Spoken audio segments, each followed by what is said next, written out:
నమస్తే, welcome to ADN news. ముఖ్యమంత్రి నోటి నుండి మాట వస్తే జీవో కావాలని, లేని పక్షంలో జోక్ అవుతుందని మాజీ మంత్రి సబితా ఇంద్రారెడ్డి విమర్శించారు. వికారాబాద్ జిల్లా నవాబ్పేట మండల కేంద్రంలో నిర్వహించిన రైతు ధర్నా కార్యక్రమంలో పాల్గొని ఆమె వ్యాఖ్యానించారు. ముఖ్యమంత్రి నోటి నుండి ఏదైనా మాట వస్తే అది జీవో కావాలని, ప్రస్తుత ముఖ్యమంత్రి రేవంత్ రెడ్డి నుంచి ఏదైనా మాట వస్తే అది జోకుగా మారుతుందని మాజీ మంత్రి ఎమ్మెల్యే సబితా ఇంద్రారెడ్డి విమర్శించారు. బుధవారం వికారాబాద్ జిల్లా నవాబ్పేట మండల కేంద్రంలో నిర్వహించిన రైతు ధర్నా కార్యక్రమాన్ని ఆమె ముఖ్య అతిథిగా హాజరైన రైతులతో ముఖాముఖిగా మాట్లాడి ప్రభుత్వం తీరును తప్పుపట్టారు. ఈ కార్యక్రమంలో వికారాబాద్ జిల్లా బీఆర్ఎస్ పార్టీ అధ్యక్షులు మాజీ ఎమ్మెల్యే డాక్టర్ మెతుకు ఆనంద్, బీఆర్ఎస్ రాష్ట్ర నాయకులు కార్తిక్ రెడ్డి, శుభప్రద్ పటేల్, నాగేంద్ర గౌడ్ తదితరులు ఈ కార్యక్రమంలో పాల్గొన్నారు. ఆడపిల్లకి ఇస్తానడా భలే నోటెడ్ అయిపోయింది వీళ్ళందరికీ. ఇంకో మాట కూడా చెప్పిండు. ఏం చెప్పిండు? అత్తకు పెన్షన్ ఇస్తే కోడలికి ఎందుకు ఇవ్వద్దు, కోడలికి 2500 ఇస్తాడు. ఇచ్చిండా? ఇయ్యలే. అన్ని అబద్ధం చెప్పి మాటలు చెప్పి చేసిన విషయాన్ని గుర్తు పెట్టుకోండి మీరందరూ కూడా. రేపు మళ్ళీ వస్తారు. ఇప్పుడు ఏమొస్తారంటే నేను ఒక మీటింగ్ పెట్టిండు అసెంబ్లీలో, మీకు అర్థం కావాలి ఎందుకు పెట్టిండు. మళ్ళీ ఒకసారి మోసం చేయనికి. ఏం మోసం చేయబోతున్నాడు? మొన్న సర్వే చేసిండు కదా మన దగ్గర.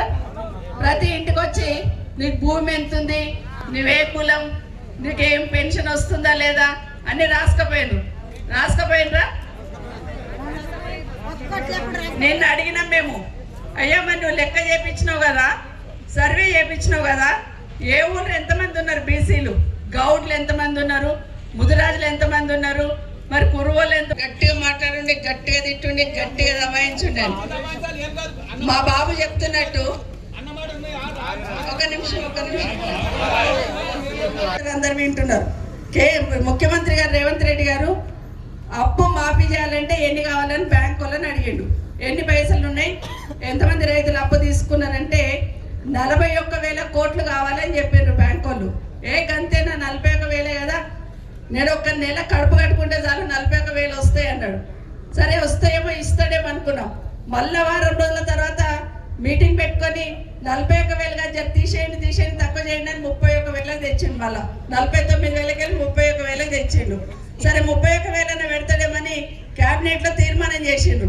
తీర్మానం చేస్తున్నారు 31,000 అప్పులు మాఫీ చేస్తాడేమంటే ఆఖరికి 25,000కి వచ్చిండు. సరే 25,000 కోట్లన్నా మాఫీ చేస్తాడేమంటే అసెంబ్లీలో 25,000 కోట్లు పెట్టి ఎన్ని మాఫీ చేసిండు? 18,000 కోట్లు మాఫీ చేసిండు. ఎక్కడ 49,000 కోట్లు, ఎక్కడ 18,000 కోట్లు? అంటే చారాన మందికి ఇచ్చి బారాన మంది ఏడుస్తుంటే అయిపోయింది, మేము మాఫీ అయిపోయింది. ఎవరైనా రుణమాఫీ చేస్తుంటే వాళ్ళని